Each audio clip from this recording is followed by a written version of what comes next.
Hi everyone, my name's Darryl Panes, CEO of As Good as Gold Australia, and today once again I'm joined by my brother and partner at As Good as Gold, Brian. Thank you, Darryl.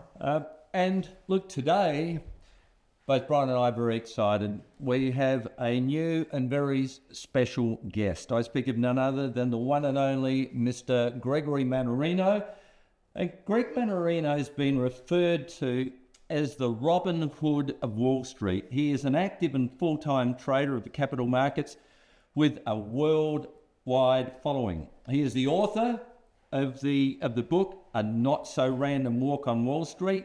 He also hosts a very popular YouTube channel, Hidden in Plain Sight. Good morning, Greg. Good morning, Greg. It's great to be here. Thank you so much for having me. I've been looking forward to this. It's been a while. Greg, look, what I'd like to do, if I could, is because I love, as does Brian, we love the way you present, and it just comes across so freely, and you know, your reference to the way the global monetary system functions, inflation, debt, all of these issues that so many people find hard to understand or don't want to understand, but your presentation is just so clear and concise. So what I wanted to do first was take you back, if I could, just a short story. If I could take you back just under 40 years ago, where I was introduced to a gentleman. I met a gentleman by the name of Peter Daniels. Peter was one of the biggest real estate entities in South Australia at the time, and was just as importantly recognised as one of the finest platform speakers in the world. In fact, a gentleman by the name of Dr. Norman Vincent Peale, I'm sure you've heard of, wrote the book The Power of Positive Thinking, made reference to Peter Daniels as the best platform speaker in the world. So I'm sitting in front of this guy, and the object was to invite him to speak at an event for a group of men and women that Brian and I had known for some time. And the object of the exercise was to show them how to increase their wealth. So Peter agreed to do this for me, which was just a great result. But he said, before we part ways today, Darryl, what I'd like to do, because we're going to be talking about generating wealth, what I'd like to do is know what your understanding is of wealth. I need to know where you're coming from. So he said, look, I'm going to ask you one simple question. I'm going to ask you this. Do you know the difference between currency and money? And I sat there. And I would hope so. You wouldn't have me on this show now, would you? I mean, come on.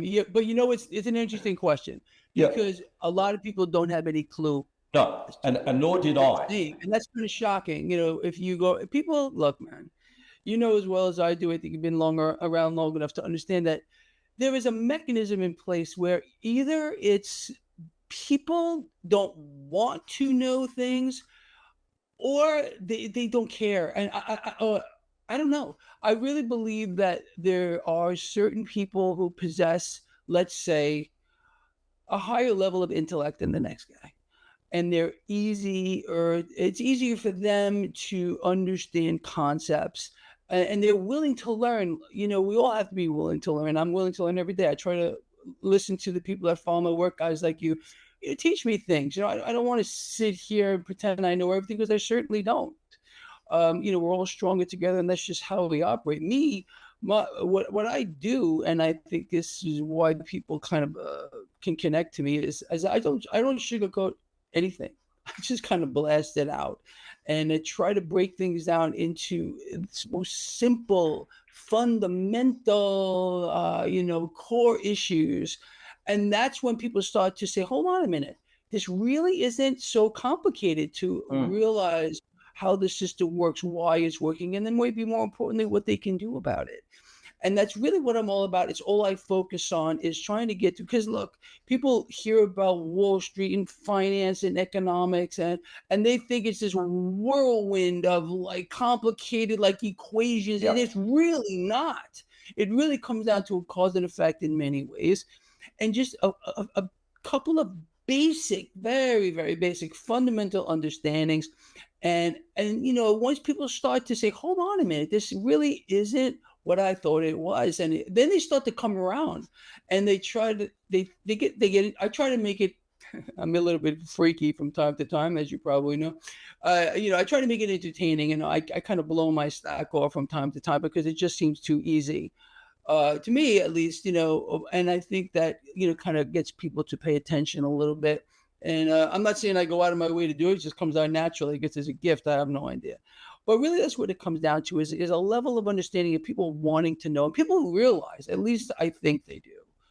Maybe not so much here in the United States, I'll be honest with you, but people realize that we have a problem, and they understand it, they feel it, and then when it hits them, then they start to pay attention. But it generally takes, at least here in the United States, I don't know about where you guys are in Australia, um, it takes a real smack across the face for people to wake up or to understand that things aren't what they appear to be. And I've been trying to tell people that that's exactly the case. Nothing is what it appears to be. You have to raise your level of understanding. You got to pay attention to what's happening. Hold those in power to account. Um, Again, I think this is a mechanism here in place, and it's unfortunate. We're seeing it accelerate around the world, where we're being systematically eradicated, like insects, and the financial system. First of all, the global financial system, and I know I'm preaching to the choir here, and maybe I should stop talking for a second here, but the global financial system is in a state that is very, very dire. And it's going to eventually implode on itself. You people ask when. It will not be at a point of our choosing, quite obviously. You've got these central banks making every effort that they possibly can to keep it propped up. You got the Bank of England today, as a matter of fact, coming out with a statement that they're willing to intervene in the debt market, which we already know that they do. Now they're at least making it public, along with every other central bank, in the event of unexpected turmoil in the debt market. The debt market is a time bomb. It's going to go off. It's just a matter of when. Right now, we're living, all of us here, wherever you are in the world, under a nightmare situation of a hyperbubble in debt that is it's the greatest threat to humankind, mankind, life on this planet. It's that serious here, because we're going to face a moment of an implosion in this debt market, and when it does, everything is going to stop here. The flow of credit through the system or debt through the system is going to stop. It's going to lock up. That was the real issue of the financial crisis here in the United States, was the financial system was starting to lock up. There was no interbusiness lending. And then what did they do? They rolled in then Fed Chair Ben Bernanke to our loving, caring representatives here in the United States who don't know which end is up or down, and told them if we don't start pumping billions into the system over that weekend, by Monday, we wouldn't have an economy. It really is what it comes down to, is these things. So people do realize that there is a problem, and hopefully and thankfully that there are some that are coming around to understand that there are actions that they can take to protect themselves, at least from a financial standpoint. And honestly, I think with regard to, it goes way, at least in my view, beyond the financial markets. We have to understand that we are going to all, and we are already here. I don't know how bad it is over by you, but here in the United States, it's coming apart pretty quickly. The fostering or the movement into a neo-feudalistic society is we're here now. Extreme haves, extreme have-nots. And this phenomenon is again something I've been warning would happen from over a decade ago. And here we are. It's been in effect for way longer than that, but we're seeing it really manifest itself as of late. Yeah, well, the same thing's happening here. I think we're close. Yeah, close. Yeah, we've reached a point over here now, Greg, where young people, first home buyers, have basically written off the opportunity. You just never ever see themselves ever being able to buy a property. When I was 27, 28, bought my first property. Wasn't the easiest, thing in the world to do, but I accumulated enough funds for a deposit and then went out and bought a property, and then bought another one after that a couple of years later, and another one about 5 years after that. And it wasn't all that difficult Now it's impossible. And the numbers that are coming through at the moment, there are only 5 suburbs in Adelaide at the moment. I don't know how many suburbs we've got here, but Over 100. Over 100. But there are only 5 that that a bank will lend for a mortgage, because you've got to be earning over $100,000 a year to get into those 5 suburbs. And let me assure you, they're pretty tough suburbs. They really are. So. And pretty much no one wants to live there or buy a house there. So it's almost impossible. But if I could just get back to that illustration I was talking about before, because it's what you've talked about already so far makes so much sense, and yet people don't grasp it. And that is the scary thought for me. I remember when Peter... Well, he asked me the question, do you know the difference between currency and money? I had no idea what he was talking about. So he lifted up an American dollar. He said, well, Darryl, this is currency. Well, I knew that, so we were making some progress. But he said, this currency, this is important, Darryl, this currency has lost approximately 85% of its value since 1971 when measured against real money gold. So he said, knowing that, Darryl, what would you save in, currency or money? And I said, well, money, obviously. And that's what I've been doing ever since.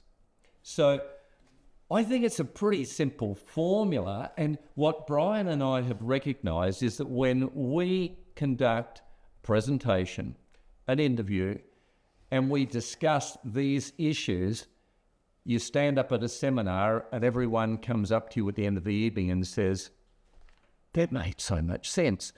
Why didn't I know that before? Well, certainly mainstream media aren't going to be telling the same story. We understand that. And governments aren't going to be sharing the same story for obvious reasons. But the point is, there are so many people out there like you, so many people out there like us that are sharing this message, but it's taking longer than it should be to get that message across. I don't know why it's taking so long.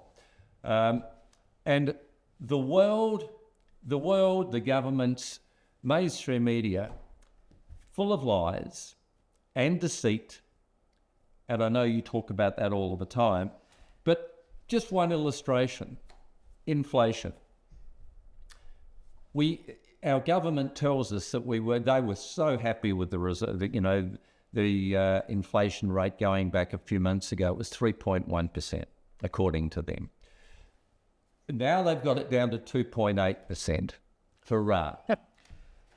I look at the four areas that most people spend most of their income, and we all know what it is, right? We're talking property, we're talking food, and we're talking energy. Property values have been going up at 15%, and everyone talks about it. They're going up at 15% per annum. Food is 25, 30%, and energy through the roof.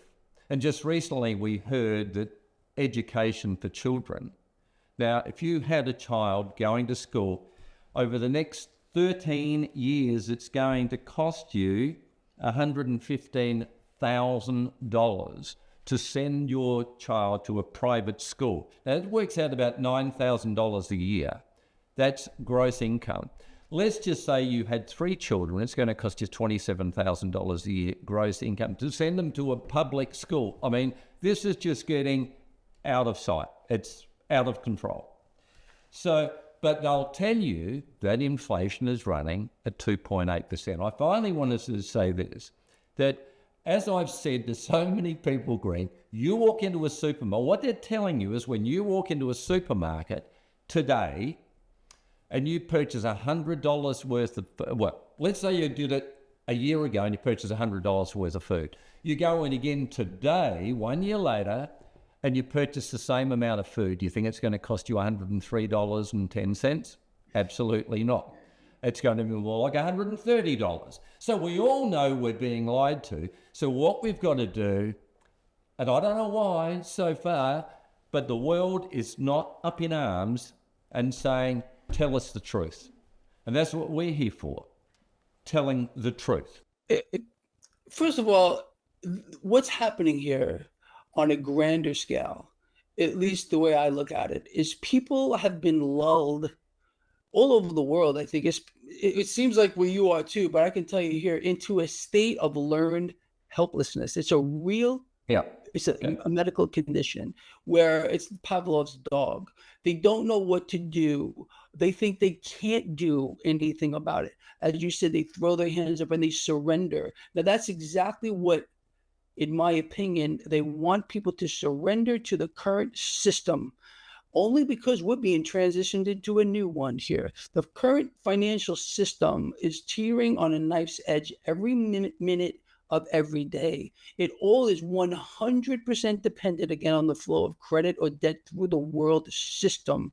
Who runs the world financial system? It's the same entities, or wherever you want to look, it's central banks, and they are fixated on destroying the purchasing power of the currency. They have the media outlets spewing out this garbage, and everyone knows it's a lie. Everybody understands the government data is all fake. The media, the news is all fake. They use deceptive tactics, distractions here.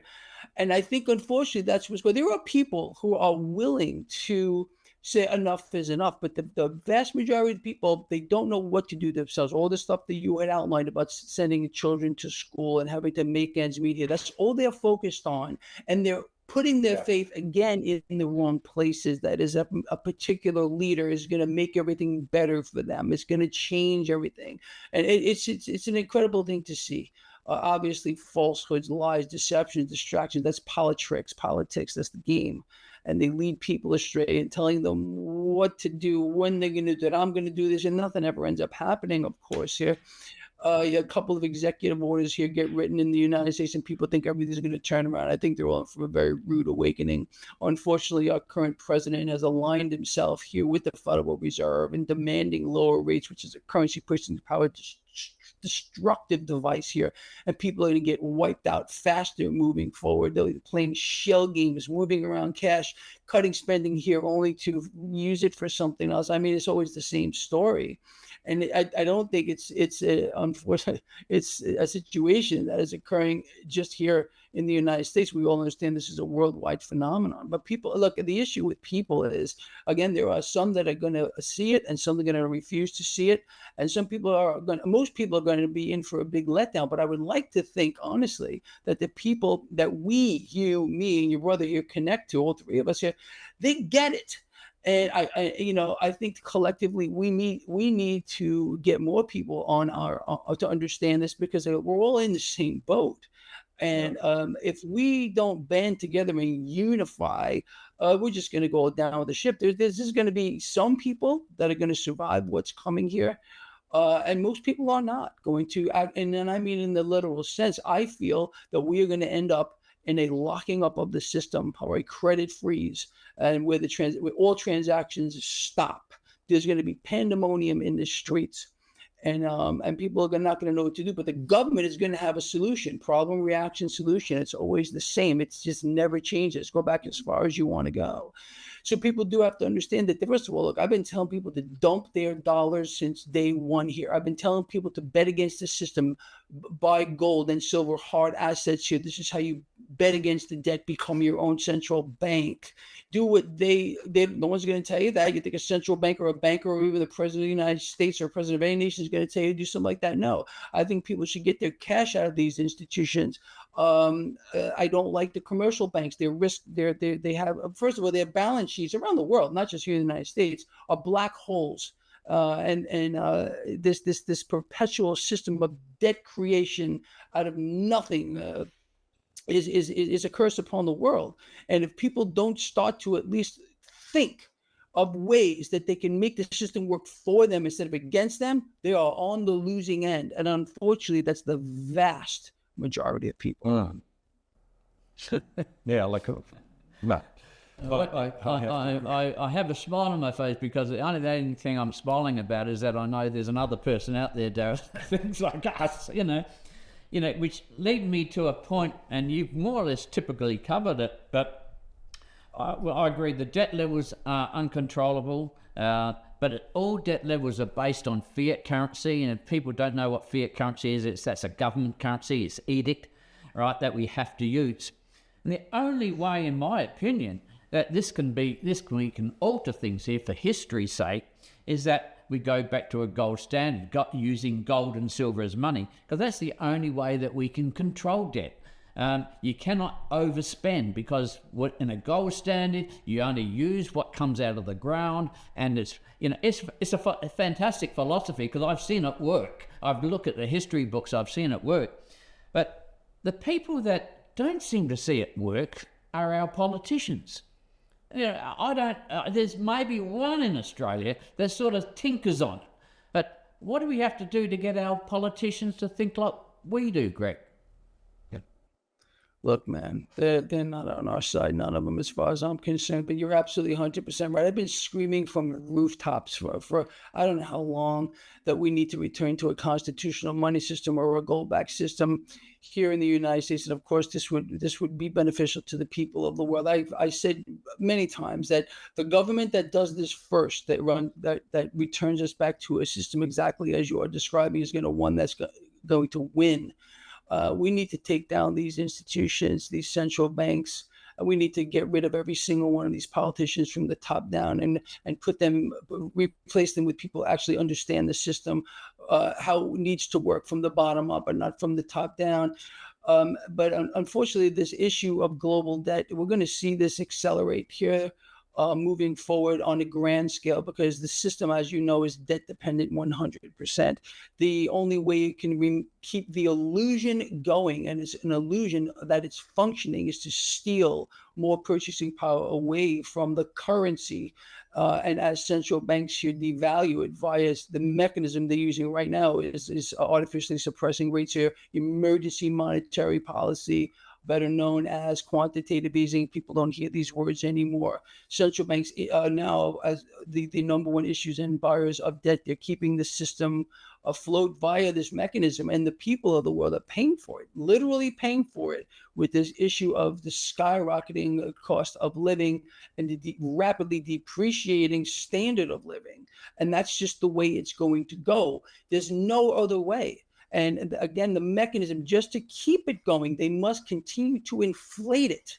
It just can't stop until it does. And then I believe that's a moment in time that probably isn't too far off, although I would never have expected it's gone on this far. But the people are not going to stand up for it. There's nobody in the streets, at least here in the United States. Nobody understands. I mean, look, we're talking about some very basic stuff here. And people just don't see it. They don't get it. I tell people, look, I understand that maybe this stuff seems complicated, but once you start looking into it, let's say this particular talk that we're having, okay, maybe this sounds a little bit over the top to some people, but listen to it again deeply, understand the system, realize that we have this fiat, or so mote it be by decree, a system here that is debt-based, meaning that it cannot function without the ever expanding debt on an exponential scale just to keep the system where it is. It can't stop. It can't be linear. It must expand and expand and expand into infinity. And the downside of this is obviously currency purchasing power destruction. And with regard to why we're seeing, people say something to me, okay, Greg, well, we're seeing all this going on, and why are the prices of gold and silver not going up? Because it's pretty simple. Cash seeks yield. We all know that. Cash always seeks yield. The mechanism here, very simply, is we're seeing doorways being deliberately open and cash moving in through those doorways. What am I talking about? Artificially suppressed rates, currency devaluation opens up a doorway for cash to make its way into world stock markets, which are near record highs. Meanwhile, the world economy is contracting at its fastest pace we've ever seen, and people are being destroyed. So the mechanism here is cash is coming out of assets, let's say gold and silver, not coming out. They're rising, but they're not rising anywhere near where they should actually be. Why? Again, cash seeks yield. Going into risk assets like the stock market, that's just the whole thing is engineered to do. When a central bank gets into the market and starts artificially suppressing rates, so you have a president here, Donald Trump, demanding that not just the Fed cut rates, but world central banks cut rates, it opens up a doorway for cash to make its way into the stock market. So it's got to come from somewhere. It's not infinitely divisible. We all know that. So you're seeing this crazy movement here with cryptocurrencies, as Trump is now transitioning us into this crypto system here, which is just the forebearer of the tokenized system, which I believe everyone knows is already coming as a method of destruction and control for the people here on an epic scale, unfortunately. But people are going to sit back and let it happen to them. They're not doing anything about it. And that bothers me. It makes me freak out, honestly. I want you guys to wake up here. But with regard to holding on assets, come on, this is a no-brainer. You bet against the system. You bet against the debt by holding gold and silver, my favorite two assets on the planet Earth. I mean, I don't know another way to put it, but I hope what I said makes sense to you. Yeah. Well, it absolutely does. I mean, we know that the major central banks around the world, in particular Eastern Bloc countries, the central banks are buying up enormous amounts of gold. Now, I despise the central banking system. I understand exactly what they're up to, but they also appreciate, I mean, they want to put in both camps, so they also appreciate the value of holding gold, unlike many of the citizens around the world.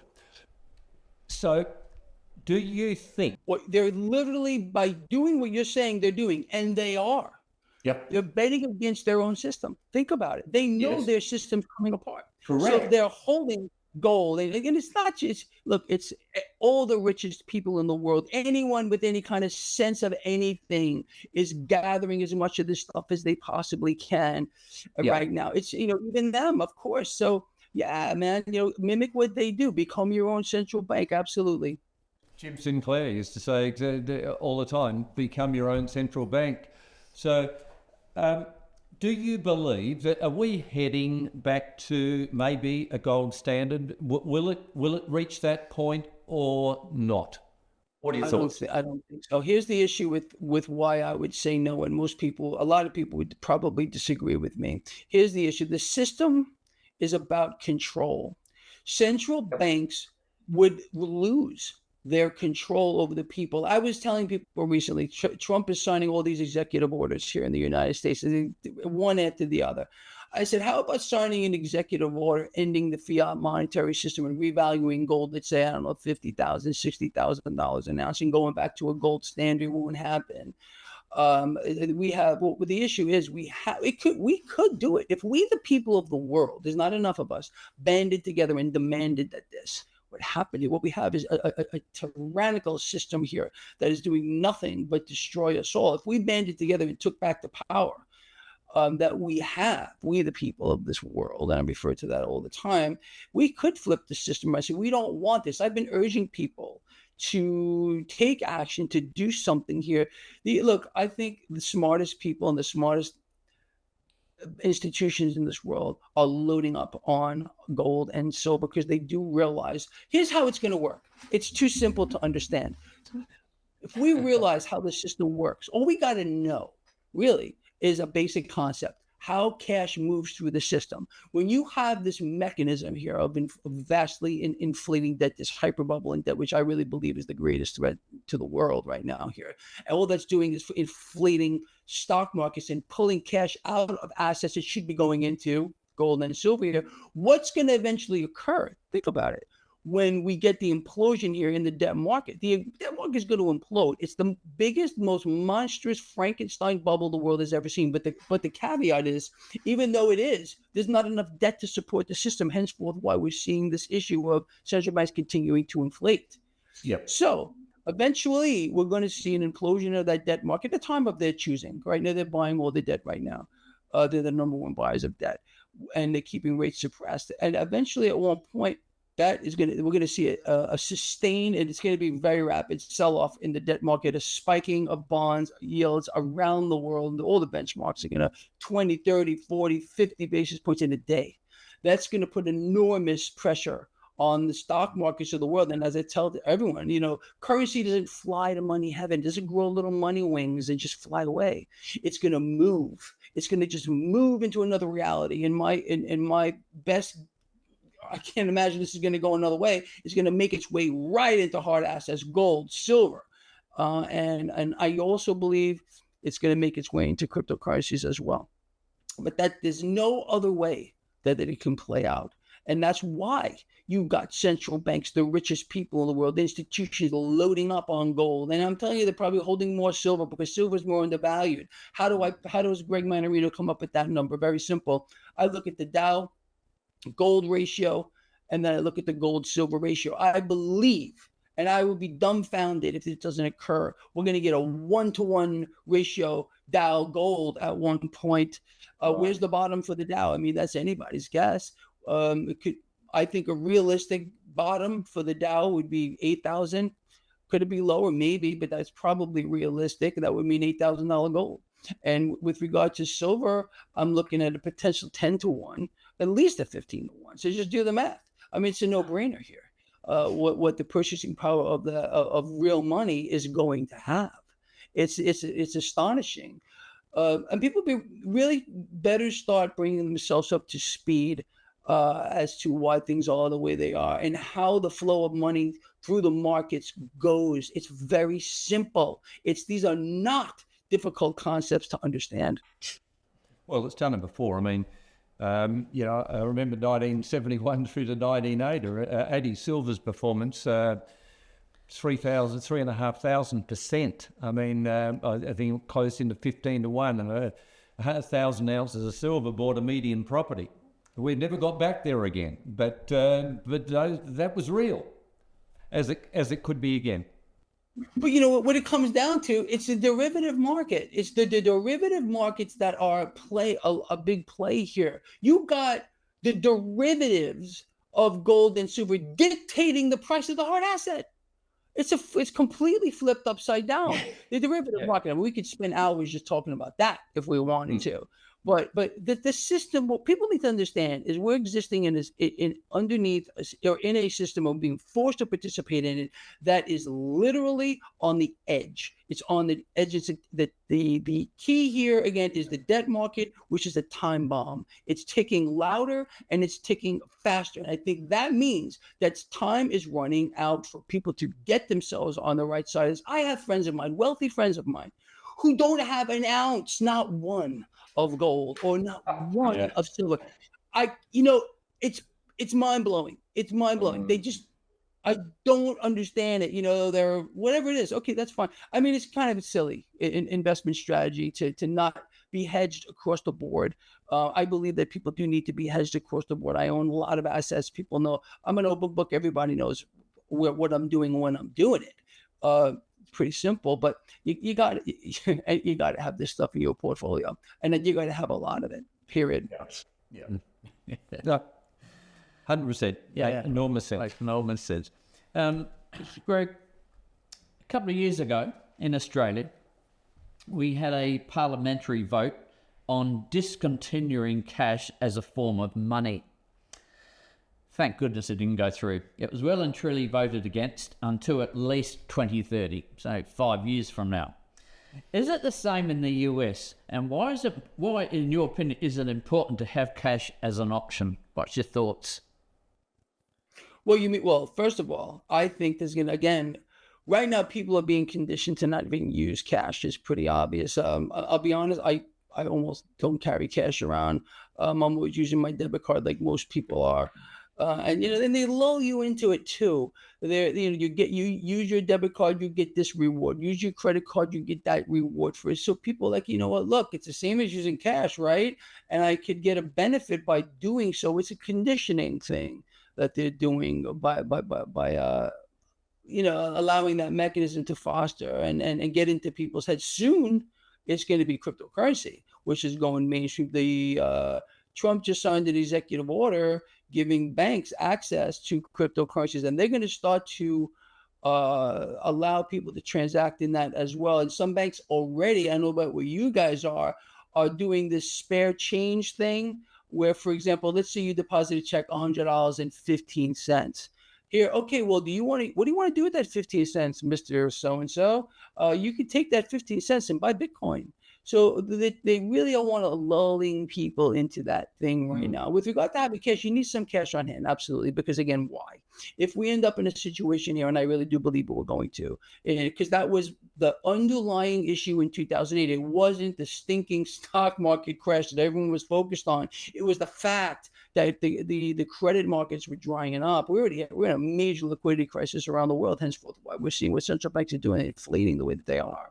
The system always it's insolvent. It operates in a perpetual vacuum. But anyway, going back to having some cash on hand is, let's say in the event of a credit freeze, if people can't access cash in their banks, because again, it'd be zeros across the board. There'll be no way to access anything. Your debit cards won't work. Your credit cards won't work. The flow of credit will stop. Credit debt will stop. So in an event like this, and you always have to have the high ground. People need to always be ready for a worst case scenario. Sound about right? I think you both would agree with me. People need to have some cash on hand in that kind of a situation. However, I think in that kind of a situation, there'll be pandemonium in the streets. The stores will be cleaned out before anyone's even able to access, let's say, baby food, baby formula, milk, eggs, whatever. We're already having a major issue with regard to eggs, and they're going to force something else on us too. And that's going to be supply chain disruptions. That's something else that's coming up here. They want to create what they need to do to bridge us into the new system. So again, always the same problem, reaction, solution. So we can expect more hardship, unfortunately, on people here. More people are going to sit down and go, well, hold on a minute. Why is this happening to me? I'm told the economy's strong. I'm told everything is fantastic. Why am I in this boat that I'm in here? Create confusion, disillusion, loss of hope, dependency on the system. That's what they're doing. And it's a key component to, again, the new system. At least it's going to start being rolled out here, and already is in the United States. But yeah, so look, understand, look, this stuff we're talking about, it's so interesting, and we could probably sit here and talk for 1,000 years about it. But people really should sit back and really understand that things, unfortunately, and I don't want to sit here and be like Dr. Doom or anything, but understand that they need to take action, and the time to do it is right immediately now, not 5 minutes from now or even tomorrow. They got to start thinking what they're going to do, what kind of a plan are they going to put into effect now, as they're listening to this, to prepare themselves to have the high ground, to be ready for a worst case scenario. We need each other, okay? Yeah, we do need a head share. We need to be in gold and silver and platinum and palladium and have exposure to commodities, at least in my opinion here. Take advantage of distortions that are off the Richter scale in the stock market and everything else that's going on here.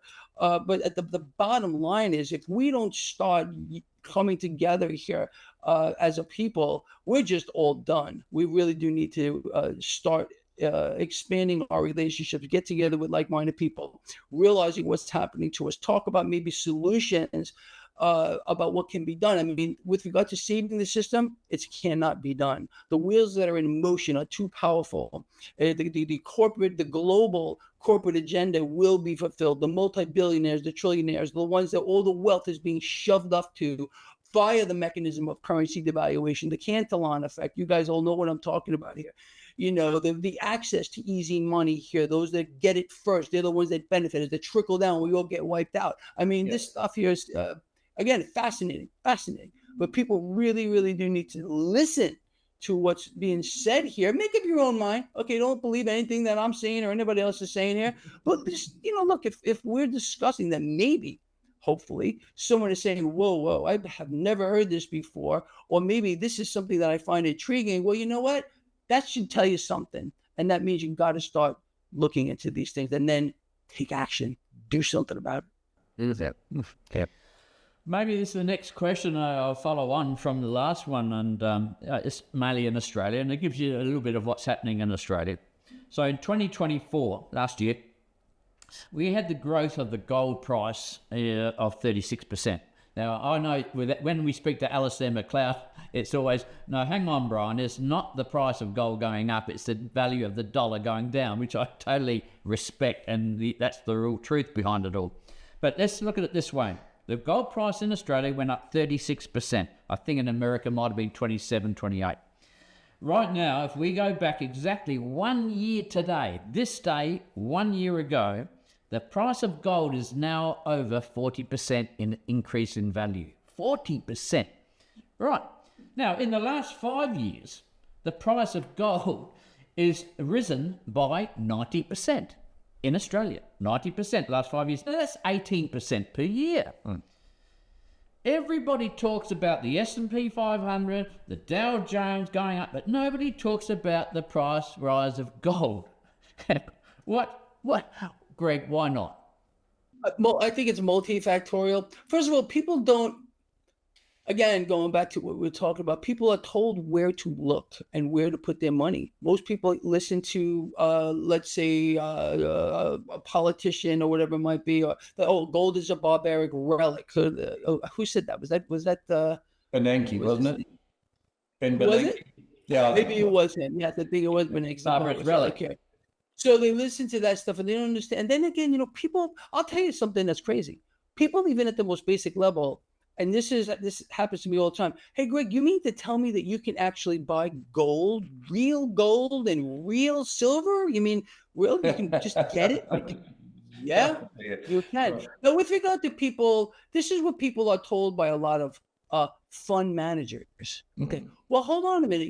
You could put your money into gold, or you can put your money into, let's say, a dividend-paying stock or whatever, S&P 500 ETF.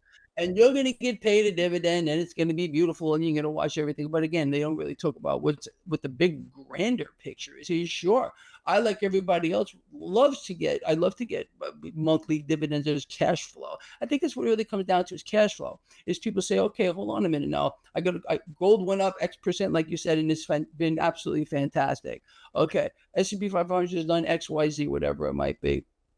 The average is like 17% a year, whatever. And but again, it comes down to, it's a deceptive tactic that they use, and these fund managers don't want people in. Most fund managers, they don't want people in these concepts. It's very rare, in my opinion, to talk to a fund manager who's going to tell you, you need some type of allocation to gold. They're going to say, because they can't make any money off of it. Maybe that's probably what it is. It's they're real fiduciaries, aren't they? Anyway. And this is why people look. I learned a big lesson myself here back in the meltdown of 2008. It was a wake up call for me. I, at that point, had all of my cash locked up in the stock market, and I was not managing it myself at that point. And listening to the guy that was managing my money, I got wiped the freak out. And not only that, my real wake up call was the housing bubble, and what happened to my very best friend at the time, who had just got a windfall from his father, who had passed away, unfortunately. He went out and he bought all these houses right at the top of the bubble, and he didn't buy them cash either. So he ended up he bought several properties with putting X amount of dollars down. I'm not even sure what it was. Ended up losing it all. Had he bought them cash, I guess it would have been a different story. And I had warned him at the time. I was like, do you really feel like this is the right thing to do? Oh, Greg, yeah, this is what I want to do. And, I really wasn't into it like I am now. I just was very lucky in my life that I was able to come across certain things as I grew up. My first real job, if you want to call it that, was working at Bear Stearns. The Wall Street Bank no longer exists. And I got exposed to things there that made me understand how the system really worked. And I was like, well, hold on a minute. This isn't what I thought. This is really going on here. And got caught up in a whole bunch of stuff and some of it wasn't too good. There's a lot of bad stuff going on back then. When you're a young guy and you're broke and you want to try to get caught up, you get kind of caught up in a fever, and you're willing to do things when you're young and silly that maybe you wouldn't do as an adult, and when you get your head on into the right place. But unfortunately, a lot of people fall through that trap. But falling through that trap door a little bit, if you want to put it that way, allowed me to gain a lot of knowledge and understand the system from that side. And unfortunately, I wish I would have paid more attention, because if I would have learned something from then, I wouldn't have had anybody else managing my money at the time. I would have been doing it for myself. But again, sometimes we all need a wake-up call. And I'm hoping that this is going to be a wake-up call for people that are hearing some of this stuff, because it's pretty interesting stuff, even for me. Well, like, I have we'd have a million questions, but obviously, Got a time. we do have the time limit as well. But question: ever since 1971, basically, the level of debt in the United States has doubled every 8 to 10 years. Horrific, I know. But a very good friend of ours, Egon von Greyer's, in an interview just recently said he thinks it's about to accelerate. I guess the question is, how much longer do we have before the whole system implodes? Because, we're talking dollar devaluation. We've lost 99% of its value when measured against gold. We're at the end. We really are. There is no turning point. We can't go back. We can't save this. There isn't a magician in the world that can alter the course of action here. How long do we have before this whole economic system just implodes? I would argue it's happening right now. Right now, as we speak, it's imploding on itself here. In the United States, we have food banks that are overwhelmed, that people have to go to now. They can't survive. Loan defaults skyrocketing across the board. You got banks with black hole balance sheets and bad debt across the board. The illusion is the stock market. They're using it as, again, an illusion. Look at that stock market. Look where it is. We're near record highs again. And look, I've been showing people this. This is where we're going. Economy, market.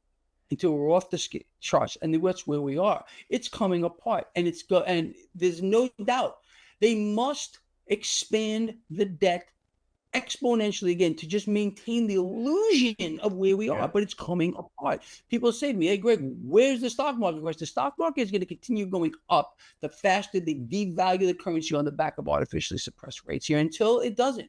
Now, there raises a whole other question: is it going to be enough? I believe that right now, with Trump bridging us into this new crypto system, making us the crypto capital of the world, is nothing but a bridge system into a whole new paradigm here. Again, allow the system to come down.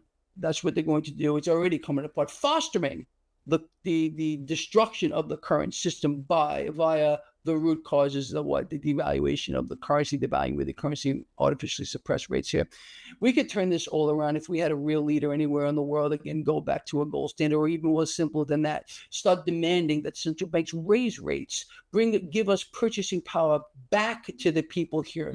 That's what we need, but we don't have that. We have puppets around the world who are serving their masters and making themselves rich, wealthier than they could possibly imagine, while the rest of us pay for it. And unfortunately, people, again, they're especially here in the United States, are in for a very rude awakening. And it's going to bleed off around the world. You got the alliance of the BRICS nations here, direct threat to the dollar, hegemony. That is, again, the dollar and the United States products are being shunned around the world. There's nothing that Trump can do to fix it. All he's doing is calling for devaluing with the currency. It's incredible. All the executive orders that he's signing and everything else is just going to lead us all faster down a rat hole of obscurity and alienation of the United States even faster than it is now. I think the world takes this guy seriously. No, nobody does. Very few people do. And that's really the truth. I don't know what the attitude of the people where you are is, but I can tell you, look, and the whole system, it doesn't matter who they put there. It's all just going to end up the same way. You got a puppet working for central banks, in this case, the Federal Reserve, to devalue the currency, to suck us all dry, to steal that last few percent that's left in the dollar with regard to purchasing power, and again, create the dependency on the system. It's a terrible thing to see. And I do understand that this is a global phenomenon as well. As much as I would like to disagree, we don't. Great, man. We got to do this again. We can't wait so long. What I'd like to close with is just ask you the question. Now, a lot of people don't like making predictions so far as where gold and silver are going to go, but where do you see 2025 for precious metals, gold, silver? I honestly don't even think about it. It never crosses my mind. I bought more today. I bought more gold and silver today. I said this. I let everyone know what I'm doing. So did I. So we're in good company. Yep. Okay. Yeah, look at that. but look, man, we are going to see the real price action movement. First of all, understand that today there is not a single asset, not one, that has an actual real price discovery mechanism behind it. It's all a mechanism to push cash here, pull it out of there. And then of course you got the 9 trillion, or in the United States, I guess would be the $38 trillion gorilla in the room of the Federal Reserve and the global debt issue, what we have collectively, which was in the quadrillions if you count in dollar derivatives. But look, man, eventually, again, it's just no way out of an implosion in the debt market. They're fueling it, and they're fueling it, and they're fueling it. And the ferocity of which that bubble is going to burst is going to rock the core of the earth. And then again comes the free fall of the world's stock markets, a stopping of credit flow around the world, and cash is just going to move. And that's that point where we're going to see stratospheric price action to the upside with regard to commodities across the board, and more specifically, and I believe that gold and especially silver are the most undervalued assets in the world at this particular time. But that's how I see it playing. I don't think about a timeline. I just understand that that's where we're going to go. It's too easy to understand. Yeah, well, I mean, I've always said, and I feel very, very comfortable about this, that gold up 34% last year. I asked people, I say, where do you think it's going to go this year? Do you think the economy is in a better state or a worse state than it was a year ago? Well, of course, it's in a much worse state. And so gold's going to outperform what it did last year. Yeah, there's no doubt. Yeah. But it's going to underperform. It depends. Look, here's the deal. We know that cash seeks yield. I think, again, look what has happened to the price of Bitcoin lately and stuff like that. So that's where cash is moving right now in this. Some would call it a mania, okay, or whatever your perspective is on it. I think you guys probably know mine, but there's no doubt about it. Look, man, this is where you got to be. If people take one thing away from this show here, is they better start loading up on gold and silver. I own them all. I own gold, silver, platinum, palladium. This is how I kind of rank it. I say I like silver number 1, gold number 2, platinum, palladium might rank a third, even. So I don't go 3 and 4. That's kind of how I look at it. But I mean, like right now, silver is where you got to be at, man. I've never from day one wavered from that. And I've been out here a long time. Yep. That's what people, I mean, gold, I love gold. Don't get me wrong. I love gold. But I look at, again, Dow gold ratio, gold silver ratio. I think, you need both. You need both. Absolutely, you need both. But that's how I see it.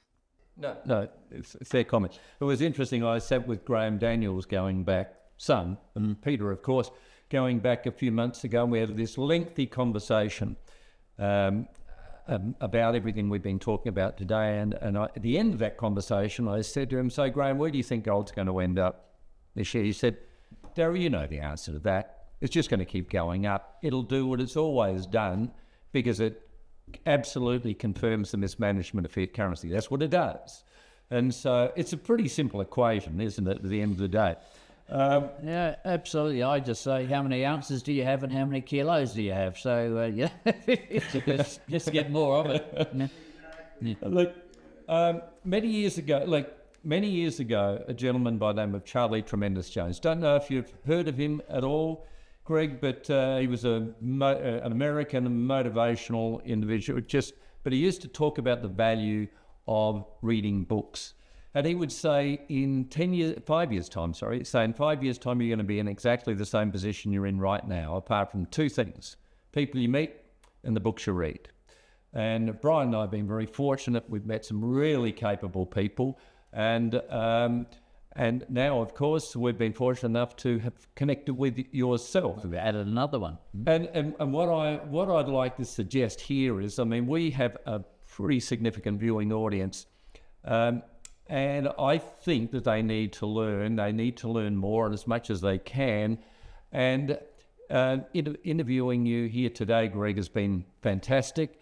And I'd like to think that our guys would want to connect with you. What do they do if they want to connect with yourself? What's the best course of action? I'm a pretty easy guy to find. You can just Google me.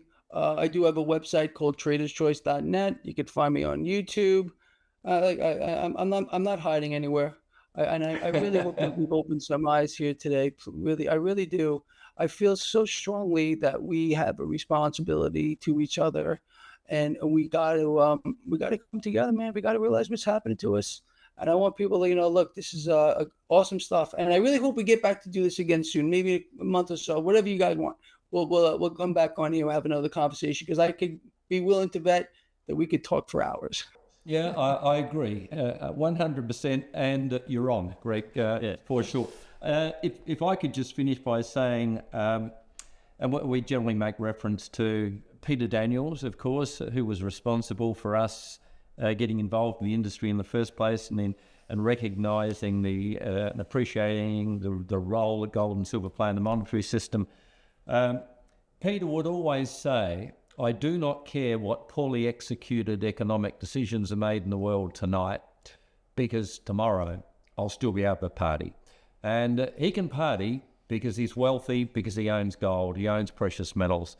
And in addition to that, he smartened up his whole family. So if you look at the Daniels family, you look at the two sons and the daughter, they invest in gold. Their children now invest in gold. So it becomes generational wealth. And we've got to educate people on a global basis that you must operate in that manner. Jim Sinclair, of course, always used to say, become your own central bank. He hated central banks, just like I do, but he recognised why they hold gold as well, to give them power and influence, control. And Egon von Greyer's, Brian always likes to make reference to Egon. We met Egon in Sydney, Australia, about 10 years ago, and he said, the question always has been, how much should you own? And we were talking off camera before about how much I own and we own and what you should own. But the question always comes up, how much should we own? And Egon said, well, whatever you can't afford to lose. And I thought that's the best statement I have, I've heard for a long time. Whatever you cannot afford to lose. And even though I'm okay financially, I can't afford to lose anything. So that's why cash in the bank is very, very minimal. And everything else is in gold and silver. Yeah. Greg, thank you so much. Really appreciate you putting aside the time today to chat with Brian and myself. And we will take you up on that offer, absolutely.